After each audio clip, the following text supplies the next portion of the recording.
नमस्कार मित्रांनो, तुमच्या सर्वांचं पुन्हा एका नवीन व्हिडिओमध्ये स्वागत करतो। शेतकरी मित्रांनो, राज्याचे उपमुख्यमंत्री अजित पवार यांचं नुकतंच निधन झालेलं आहे आणि त्यांच्या निधनानंतर कर्जमाफीच्या संदर्भातली एक महत्त्वपूर्ण माहिती समोर आलेली आहे। मित्रांनो, ती माहिती काय आहे, अजित पवारांचा याच्यामध्ये काय हात असणार आहे किंवा त्यांनी आधी काही घोषणा केलेली आहे का, त्याच्यावरती राज्य सरकार म्हणजेच महायुती सरकार काही अंमलबजावणी करणार आहे का, संपूर्ण माहिती आपण व्हिडिओच्या माध्यमातून समजून घेणार आहोत मित्रांनो। त्यामुळे व्हिडिओ पूर्ण बघा आणि आपल्या माझी माहिती या यूट्यूब चॅनलला सबस्क्राईब करा। तर बघा मित्रांनो, महायुती सरकारच्या प्रस्तावित शेतकरी कर्जमाफी योजनेला आता अजित पवार यांचे नाव देण्यात येणार आहे। बघा मित्रांनो, नक्कीच त्यांच्यासाठी ही एक चांगली श्रद्धांजली असेल की त्यांचं नाव आता कर्जमाफीच्या योजनेला देण्यात येणार आहे। मित्रांनो, हे नाव देऊन चालणार आहे का? मग हे नाव दिल्यानंतर शेतकऱ्यांना कर्जमाफी होणार आहे का? जर होत असेल तर कधीपर्यंत होईल, कोणकोणत्या शेतकऱ्यांना होईल, किती लाख रुपयांपर्यंत कर्ज माफ केलं जाईल, असे बरेचसे प्रश्न देखील इथं निर्माण होत आहेत आणि हीच सविस्तर माहिती आपण समजून घेऊयात।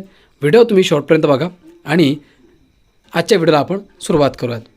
बघा मित्रांनो, महायुती सरकारच्या प्रस्तावित शेतकरी कर्जमाफी योजनेला दिवंगत अजित पवार यांचे नाव देण्यात येत आहे, अशी मागणी पुढे आली आहे।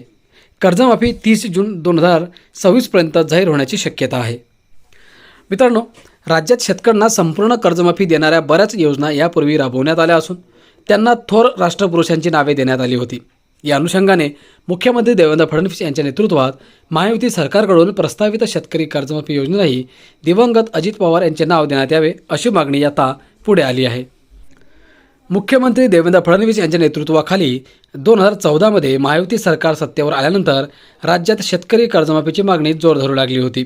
त्यानुसार 28 जून 2017 रोजी छत्रपती शिवाजी शेतकरी सन्मान योजना जाहीर करण्यात आली होती।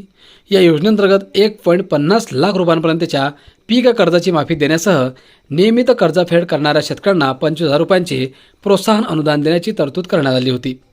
या योजनेतून सुमारे 18,500 कोटी रुपयांची कर्जमाफी करण्यात आली, ज्याचा लाभ राज्यातील 44 लाखांहून अधिक शेतकऱ्यांना मिळाला होता। यानंतर उद्धव ठाकरे यांच्या नेतृत्वाखाली महाविकास आघाडी सरकार सत्तेवर येताच शेतकऱ्यांना दिलासा देण्यासाठी तातडीने पावले उचलण्यात आली।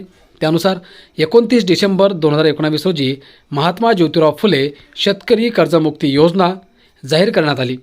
या योजनेअंतर्गत 2 लाख रुपयांपर्यंतचे शेतकरी कर्ज माफ करण्याचा निर्णय घेण्यात आला।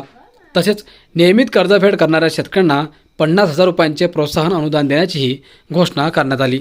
या कर्जमुक्ती योजनेचा लाभ राज्यातील सुमारे 32 लाख शेतकऱ्यांना मिळाला। त्यासाठी अंदाजे 20,500 कोटी रुपयांची आर्थिक तरतूद करण्यात आली होती। मित्रांनो, आधीच्या दोन्ही सरकारने घेतलेल्या निर्णयांचे अनुकरण करून 2024मध्ये पार पडलेल्या विधानसभा निवडणुकीत तत्कालीन महायुती सरकारने शेतकऱ्यांना कर्जमाफी देण्याचे आश्वासन दिले। विशेष म्हणजे शिवसेना शिंदे गट, भाजप आणि राष्ट्रवादी काँग्रेस अजित पवार गट पक्ष या तिन्ही पक्षांच्या जाहीरनाम्यातही शेतकऱ्यांच्या कर्जमाफीला प्राधान्य देण्यात आले होते। मात्र निवडणुकीत मोठे यश मिळूनही नंतर सत्तेवर आल्या महायुती सरकारने शेतकऱ्यांच्या कर्जमाफीचा विषय हातात घेतला नाही। त्यामुळे लाडक्या बहिणींना दरमहा 2100 रुपये देण्याच्या घोषणेप्रमाणेच शेतकरी कर्जमाफीच्या ही घोषणेची अवस्था होईल, अशी टीका विरोधकांकडून वेळोवेळी करण्यात आली। दरम्यान प्रहार जनशक्ती पक्षाचे माजी आमदार बच्चू कडू यांनीही शेतकरी कर्जमाफीसाठी राज्यभर रस्त्यावर उतरून आंदोलन केले।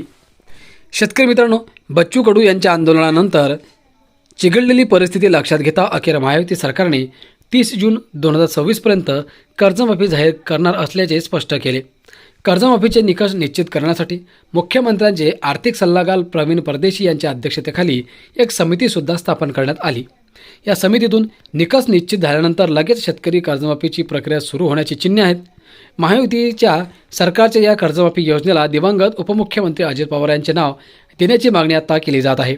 त्यास सर्वांची संमती मिळाल्यास महायुती तशी घोषणा करण्याची शक्यता व्यक्त होत आहे। अजित पवार शेतकऱ्यांचे कैवारी होते। शेती प्रश्न सोडवण्यासाठी त्यांनी नेहमीच ठाम भूमिका घेतली। त्यामुळे महायुती सरकारच्या प्रस्तावित शेतकरी कर्जमुक्ती योजनेला त्यांचे नाव दिले पाहिजे, असे कृषीभूषण साहेबराव पाटील, माजी आमदार अंबळनेर जिल्हा जळगाव खान्देश यांनी सांगितले। यांची विनंती आहे आणि अशाच आवाज आता इतरही कार्यकर्ते आणि जे अजित पवारांना मानणारे लोक आहेत ते करत आहेत। नक्कीच मित्रांनो, त्यांना भावापूर्ण श्रद्धांजली म्हणून त्यांचं कर्जमुक्तीला नाव द्यावं, परंतु तातडीने कर्जमाफी करावी, जेणेकरून अजूनही बरेचसे शेतकरी हे कर्जमाफी न झाल्यामुळे त्यांच्यावरती कर्जाचा बोजा असल्यामुळे आत्महत्या करत आहेत, मरत आहेत. लवकरात लवकर सरकारने याच्यावरती काही ठोस उपाययोजना काढावी आणि शेतकऱ्यांना कर्जमाफी करावी.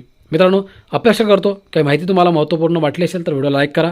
तुमचं म्हणणं काय कमेंट बॉक्समध्ये नक्की सांगा की अजित पवार यांचं नाव या कर्जमुक्ती योजनेला दिलं पाहिजे का, आणि हा व्हिडिओ तुम्ही शेअर करा आणि चॅनलला सबस्क्राईब करा. असेच तुम्हाला पुढेही व्हिडिओ पाहायला मिळतील. धन्यवाद.